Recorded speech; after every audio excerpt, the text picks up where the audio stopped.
Hello and welcome to another one of my videos. This is just going to be a short video giving a bit of advice for those of you that are just starting getting into the world of internet teaching. Now obviously with this situation we're living in with the coronavirus, there's a big boom in internet classes, but it's also getting much more competitive. So you need to get yourself up to speed with what's needed to deliver a decent internet class. Now I'm just going to give you a few tips. I've been teaching internet English, online English for 3 years. That doesn't mean to say that I'm perfect, okay, but I've certainly picked up a few tricks from people I've worked with, different companies, and observing myself too. So I think the first thing is the specs, okay? You need top quality specs if you can, alright? Get a decent camera, get a decent microphone, get a decent connection, okay, and a decent laptop so that your classes can be fluid, okay, and you're not losing connection, having trouble hearing your student. There's nothing worse and nothing more excruciating, and I've been in those classes where I've had the tech problems and it just gets impossible, and obviously the student gets fed up with it. So this is very important. The second thing I think is your delivery, your presence. Okay. Now you have to remember that we're just in a square here. Okay. I'm going to make a square here. So the student can't see anything else. Okay. It can't see that the student can't see that I'm scratching my leg now, or that I'm looking under the desk at my phone, okay? But they can see that I'm not looking at the camera. I'm looking elsewhere, or I'm having a look at something, okay, and I'm not looking at them.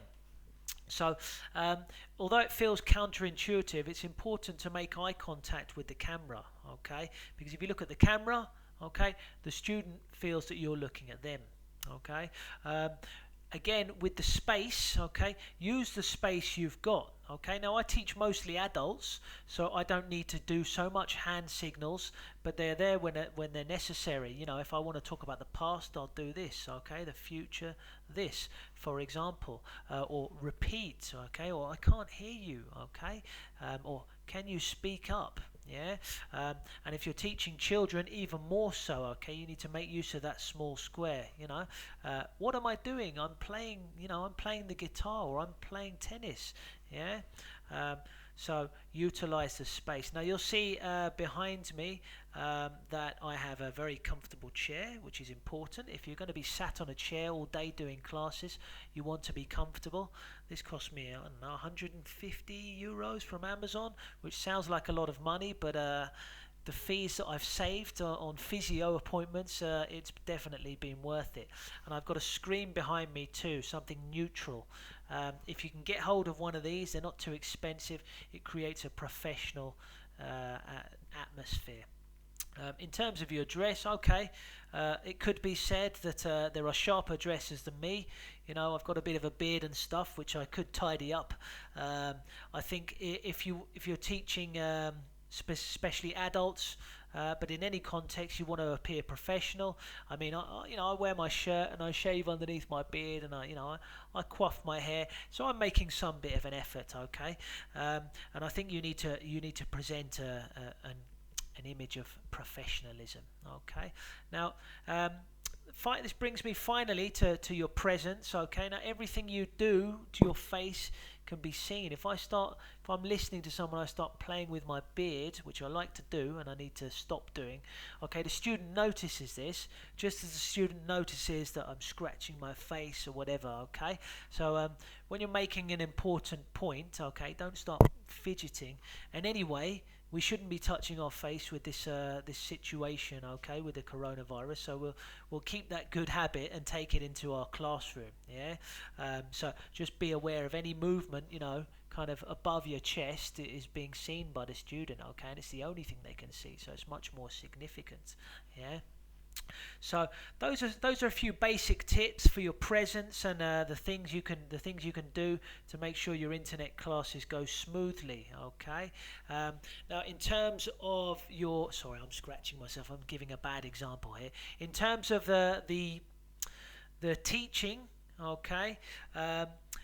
It's very good to make use of all your tools. Okay, try to Try to be using a platform where you've got some kind of whiteboard that you can annotate. Okay, put your notes up for the student. Okay, write nice and clearly, choose a big font.